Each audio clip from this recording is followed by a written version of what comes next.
Je ne sais pas si vous avez remarqué, mais certains vidéastes potagistes ont choisi de cultiver dans une grande serre, voire même dans 2 grandes serres, et que certains autres ont décidé de ne pas en avoir, ou alors d'en avoir qu'une petite, juste pour faire les semis. Avez-vous remarqué le point en commun qu'il y a entre ceux qui ont décidé d'avoir de grandes serres et ceux qui ont décidé de ne pas en avoir? Eh bien, c'est ce dont on va parler dans cette vidéo. Est-ce qu'une serre, c'est une révolution au potager? Est-ce que ça a changé totalement votre expérience au jardin? Ou est-ce que c'est plus une perte de temps et d'argent? Et est-ce que c'est plus contraignant qu'autre chose? Ma réponse à ce sujet va sûrement vous surprendre. Dans cette vidéo, on va d'ailleurs également en profiter pour faire un tour de la serre, voir où j'en suis dans les cultures. On va voir que ça a pas mal avancé. Et on va profiter de cette vidéo pour ramasser quelques légumes, mais peut-être pas une cagette entière. Allez, c'est parti.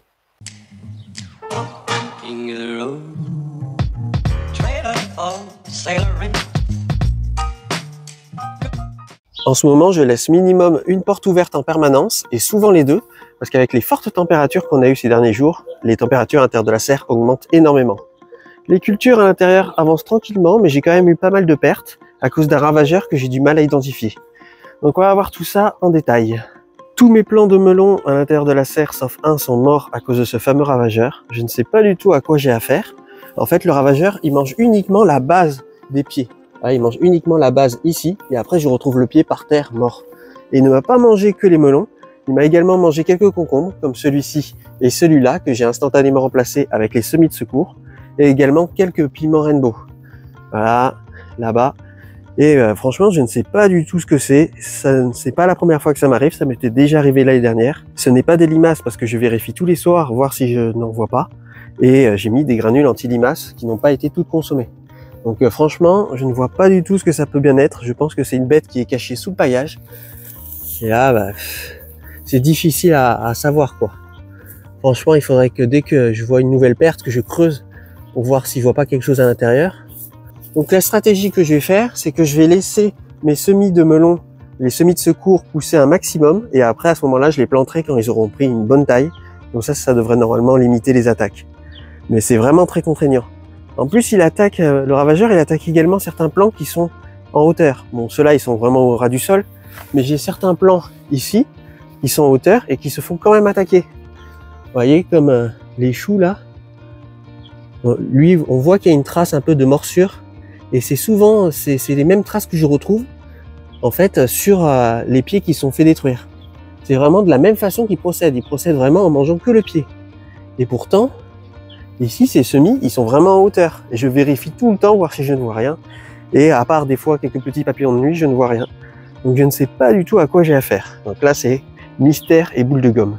Les boutures de petits fruitiers ont toutes prises. Donc là, je vais pouvoir bientôt créer un massif avec. Il est un peu tard pour les planter pour la saison. Donc j'hésite si je les mets pas en godet individuel et d'attendre vraiment vers décembre avant de les planter. Mais après, ça risque d'être assez contraignant de devoir m'en occuper après pendant tout l'été. Donc à la limite, je peux peut-être tenter de les planter maintenant, même s'il est un peu tard pour commencer la plantation en pleine terre. Je vais peut-être commencer à les planter. Donc je pense que je vais créer un massif de petits fruits bientôt au potager. Ici, j'ai le piment chocolat. Alors lui, il se régale, hein, franchement. Il pousse tranquille. Il y a bientôt des fleurs qui arrivent. Là, c'est le nouveau concombre. Lui, il arrive à prendre. Celui-là aussi. Là, j'ai le piment rainbow. Alors là, les piments rainbow, ça met vraiment un temps fou à pousser, quoi. Ils sont vraiment tous très petits, alors que j'ai commencé le semis très tôt. Et j'ai eu plusieurs retours de certains d'entre vous qui ont fait également des piments rainbow. Et eux aussi, ils ont dit que ça mettait un temps fou à pousser. Donc franchement, je sais pas si j'en referai l'année prochaine. Là, c'est vraiment une culture qui est vraiment trop longue. Ou alors, je ferai le semis dès novembre pour l'année qui suit. Parce que là, franchement, ils mettent vraiment un temps fou à pousser. Alors que j'ai certains autres piments que j'ai plantés en même temps. Enfin, l'autre variété de piments que j'ai plantés en même temps, ben là, ils sont beaucoup plus grands et ils vont bientôt faire des piments. Donc pour vous dire, regardez les piments rainbow, c'est vraiment pas terrible, quoi. Donc je pense que là, ça va être peut-être la première et la dernière année où je les fais pousser. Ici, nous avons les oignons perpétuels, oignons rocambole, qui vont bientôt faire des oignons aériens. Vous voyez, ils sont là, les oignons aériens, ils vont bientôt sortir. Donc il faut attendre un petit peu. Ici, j'ai 2 pieds de tomates Black Beauty. Là, qui poussent tranquillement, eux aussi. Je sais pas si... Ah, ils commencent déjà à faire des fleurs. Donc ça, c'est pas mal. Il va falloir bientôt que je m'en occupe pour les tutorer. J'ai retiré quelques gourmands, mais je vais pas tous les retirer. Je vous expliquerai bientôt quand je ferai ma vidéo sur comment tutorer les pieds de tomates avec la façon optimisée. Parce que là, après, bientôt, j'ai sélectionné un gourmand spécial qui sera le gourmand vigoureux. Et je vous expliquerai ça dans une prochaine vidéo. Donc en attendant, ils se portent très bien. Franchement, ils sont très en avance pour la saison. Ici, nous avons du basilic qui pousse un peu partout. Là, là et là-bas. En fait, c'est l'ingrédient de base pour faire ma propre épice maison. Donc là, c'est pour ça que j'en fais toujours un maximum. Et cette variété de basilic-là sent très bon. C'est vraiment une des variétés qui sent le mieux, qui sent vraiment très très fort. Même une fois sèche, elle est très forte en goût. Donc franchement, je sais pas le nom exact de la variété. Moi, je l'appelle le basilic odorant. C'est une variété des graines qu'on m'a données. Donc je ne sais pas du tout quelle variété c'est. Donc voilà, les concombres poussent tranquillement. Ils vont bientôt commencer à s'attacher ici au filet. Et après, je vais les faire grimper. Là, ça va être vraiment très sympa. Ici, j'ai mis des pieds de œillet d'Inde. Donc, il y en a un là et un là-bas. J'en mets toujours 2 par zone de culture et 4 en tout dans la serre pour ces multiples effets bénéfiques au potager, comme par exemple de repousser les vers nématodes, de également être un appât à limaces, même si bon, en ce moment, il n'y a pas du tout de limaces dans la serre vu que je veille au grain, et aussi d'attirer les pollinisateurs. C'est vraiment une plante très intéressante. Là, on voit que les fleurs arrivent très bientôt. Et souvent, si vous regardez mes anciennes vidéos sur ma playlist dédiée à la serre, là, vous voyez que ça prend un volume assez conséquent, recouvert de fleurs. C'est également très esthétique. Cette année, je fais pousser beaucoup de piments. Comme ici, c'est 2 pieds de piment jalapeno. C'est une variété de piment qui fait des piments vraiment très fruités et très bons. D'apparence, ils sont plutôt classiques. Ce sont des piments rouges qui sont pointus. Mais c'est vraiment une variété qui a des piments très fruités. Et ce sera l'idéal pour pouvoir faire ma nouvelle version d'épices faite maison. C'est-à-dire que je vais faire 2 versions. Je vais faire une version classique et une version pimentée pour pouvoir varier les plaisirs. Donc je ferai sécher les piments sur un fil. Et une fois qu'ils seront bien secs, je les réduirai en poudre et je les intégrerai dans les épices. Ce sera vraiment très sympa. Là, j'ai l'aubergine de Barbantane qui pousse tranquillement. Il fait même une petite fleur, donc ça va pas tarder. Là, j'ai 2 pieds de tomates, personne connaît ma propre variété. J'ai fait pousser chaque année. Ils sont très productifs et ils poussent très très bien. Et comme d'habitude, là, ils poussent très très bien. Aucun problème, les pieds sont larges, ils sont en parfaite santé. Aucun souci. Par contre, ils commencent pas à faire de fleurs encore. Et ça ne devrait pas tarder. Là, j'ai un poivron chocolat qui pousse tranquillement. Et ici, un petit piment rainbow. Mais là, comme on peut le voir, là, il y a le chou d'Aubenton qui commence à prendre un sacré volume. En fait, c'est à cette période de l'année-là où, dans la serre, les choux d'Aubenton explosent. Et c'est vraiment une plante qu'on peut consommer pendant la transition entre le potager d'hiver et le potager d'été. Donc là, j'ai ce chou d'Aubenton qui explose, mais j'ai également la toute petite bouture que j'avais plantée qui explose elle aussi. Donc il va falloir que je le taille, il va falloir que je le mange un peu. Donc là, c'est ce qu'on fera tout à l'heure. Là, poivron chocolat qui se fait étouffer un peu, et il a des fleurs presque à chaque petite tige. Même, il a des fleurs à chaque tige. Donc là, c'est plutôt prometteur. Je vais avoir des poivrons assez tôt dans l'année, je pense. Là, j'ai le mandarinier Satsuma qui se porte bien, qui ne fait pas de fleurs, mais c'est normal, je l'ai planté il y a pas longtemps. Il est encore petit. Et là, je pense qu'il va bien se développer. Et je pense que même s'il faisait des fleurs, je les retirerai pour pouvoir l'inciter à mieux se développer cette année. Et peut-être je le laisserai l'année prochaine faire des fleurs et faire des mandarines. Mais pour l'instant, il est assez petit. Là, j'ai les 2 choux dont je ne connais pas la variété, qui sont énormes. Franchement, là, les feuilles, elles font 2 fois ma main. Donc, c'est un truc de fou. Ils sont vraiment énormes. Il va falloir que je les mange très rapidement. J'ai pas l'impression qu'ils sont décidés à paumer. Alors, on pourrait les forcer à paumer en commençant à manger les feuilles du bas. Et là, ça va le forcer à paumer. Mais je sais même pas. Là, en ce moment, je mange du chou tout le temps. J'en ai un peu marre. Donc, je ne sais pas. Là, j'ai une salade. Là, laissez tomber. Elle est immense, la salade. Là, je sais pas combien. Elle va bientôt faire 1 mètre de haut. Donc là, elle va bientôt monter en fleurs, ce qui est un peu contraignant parce qu'elle risque d'avoir un goût qui va tourner un peu vers le amer. Mais bon, je sais pas. Je vais la laisser pour l'instant. Je verrai encore ce que j'en fais. C'est que là, j'ai encore pas mal de légumes à manger. Là, j'ai le petit palmier qui pousse tranquillement. La petite nouveauté aussi, ici, j'ai un basilic Magic Mountain. J'en ai planté 2. Un basilic ici et un basilic ici. Ce sont des boutures, donc pour l'instant, elles sont un peu petites. Mais là, il va pousser du feu de Dieu cette année. Et en plus, ce basilic, c'est vraiment une de mes plantes aromatiques préférées. C'est une plante perpétuelle exotique qui est originaire du Kilimandjaro, qui est résistante au gel et qui va pouvoir me permettre de produire du basilic une bonne partie de l'année. Une fois qu'elle est plantée, elle ne bougera pas, elle sera là pour toujours. Et je pense que je ferai des boutures pour le potager. Ici, nous avons le citron qui fait, le pied de citron qui produit les citrons les plus chers du monde, le citron caviar. Donc là, il est en fleurs et je pense que je vais en récolter quelques-uns. Il n'y a pas beaucoup de fleurs, mais je pense quand même que je risque d'avoir des petits citrons dans pas longtemps. Au moins quelques-uns. Après, là, vu que je l'ai replanté ici l'année dernière, il va mettre un peu de temps avant de se développer et de produire en grosse quantité.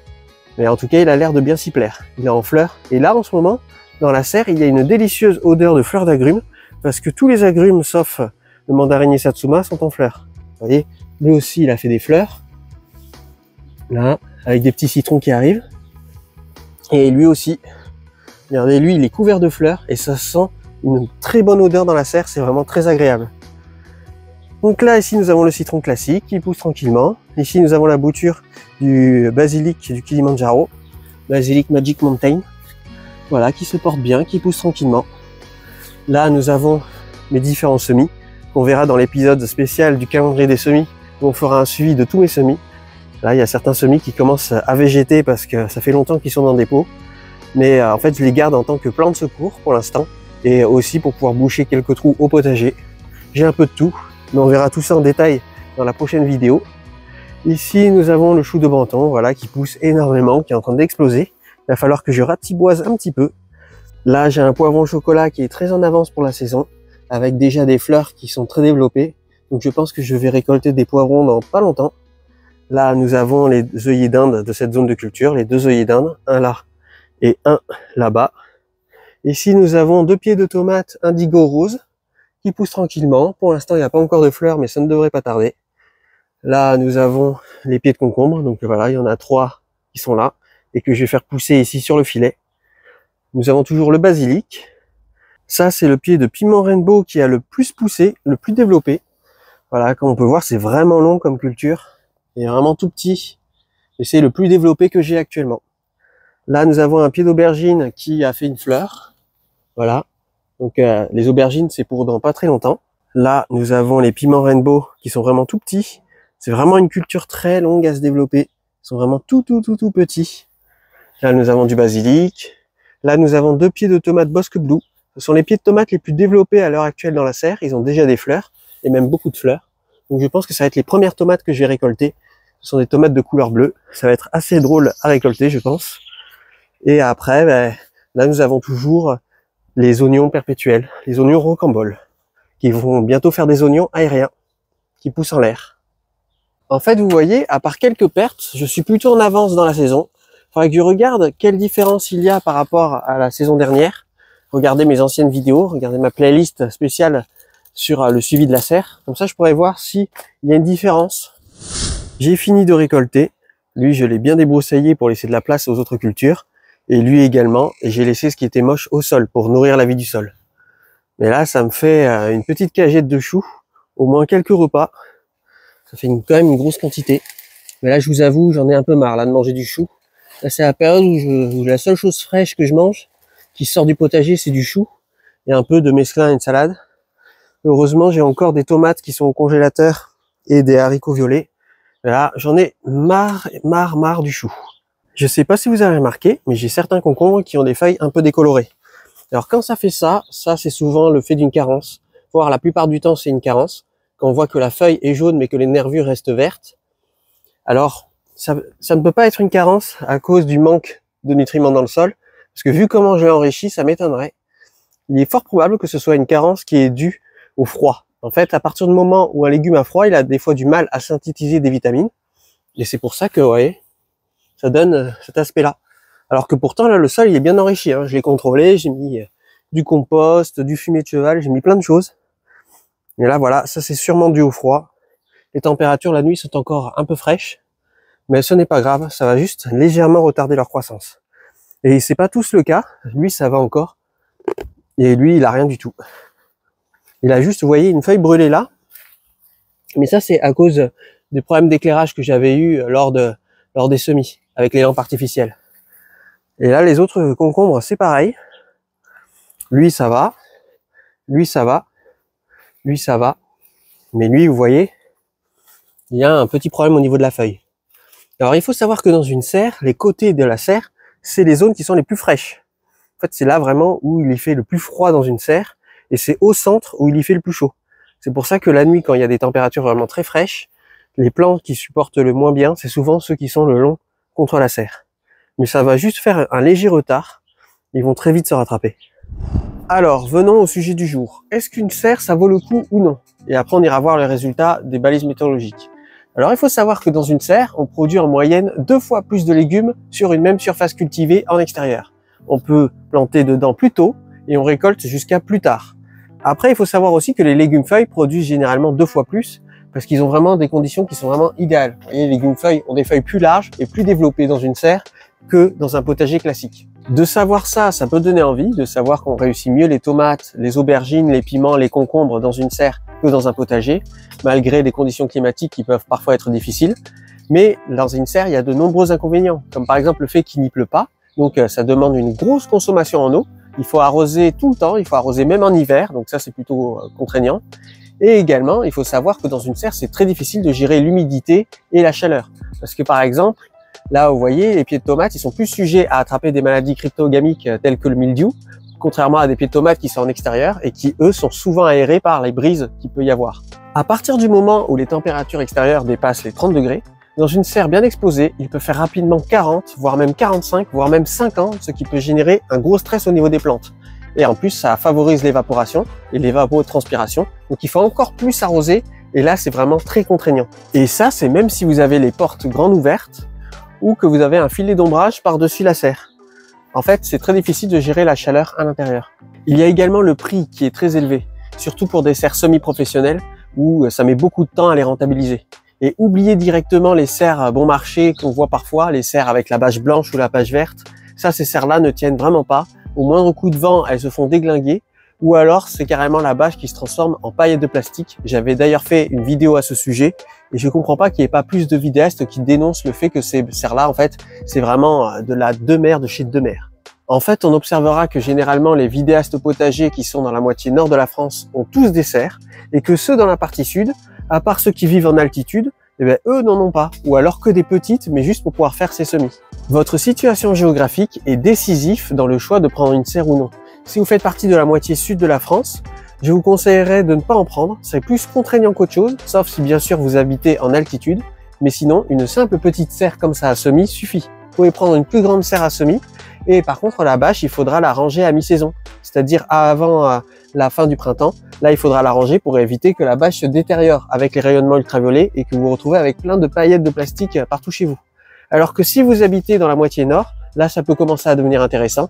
Et plus vous habitez dans le nord de la France, et plus là, c'est vraiment intéressant d'avoir une serre chez vous. Si vous habitez dans la moitié sud de la France, vous avez généralement les températures extérieures qui dépassent les 30 degrés. Et là, ça va être très dur de maintenir une bonne température dans la serre. Les températures peuvent très vite monter et transformer tout ça en fournaise. Je ne vous raconte pas au niveau de l'arrosage comment c'est très compliqué. Et c'est pour ça que, en fait, il vaut mieux faire un potager en extérieur dans ce cas-là. Vous allez peut-être me parler d'une zone dans le sud de l'Espagne qu'on surnomme la mer de plastique. En fait, c'est tout un tas de serres qui sont mises les unes à côté des autres. En fait, ce sont de grandes bâches plastiques. Et c'est là, en Espagne, où on cultive des tomates quasiment toute l'année. Cette zone en Espagne qu'on surnomme la mer de plastique, même si c'est dans le sud de l'Europe et que c'est vraiment très exposé au soleil, c'est dans une situation géographique très particulière. Ça se situe vraiment au bord de l'eau et généralement au bord de l'eau, au bord des mers, au bord des océans. C'est là où il y fait plus frais qu'à l'intérieur des terres. Je sais qu'une serre, ça peut donner envie par son côté jardin exotique avec son microclimat un peu bucolique. Mais il faut savoir que si vous faites partie de la moitié sud de la France, sauf si vous voulez faire pousser bien sûr des fruits tropicaux, là vous n'en avez pas vraiment la nécessité pour faire votre potager. Et parfois même, un simple tunnel peut faire l'affaire. Vous voyez, un tunnel comme ceci, mais sans les portes de part et d'autre. Un tunnel qui est ouvert de chaque côté.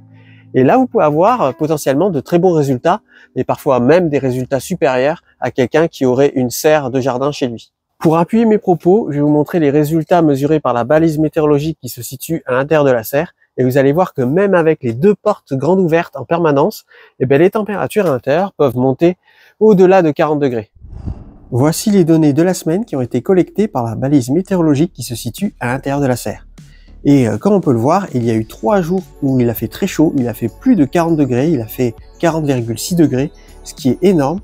Et en bas, avec le taux d'humidité relatif, on peut savoir s'il a fait beau ces jours-ci ou s'il a fait moins beau. Et à chaque fois que la courbe descend assez bas, c'est le signe que dans la journée, il a fait plutôt beau. Et là, on peut voir que c'est 3 jours où il a fait particulièrement beau.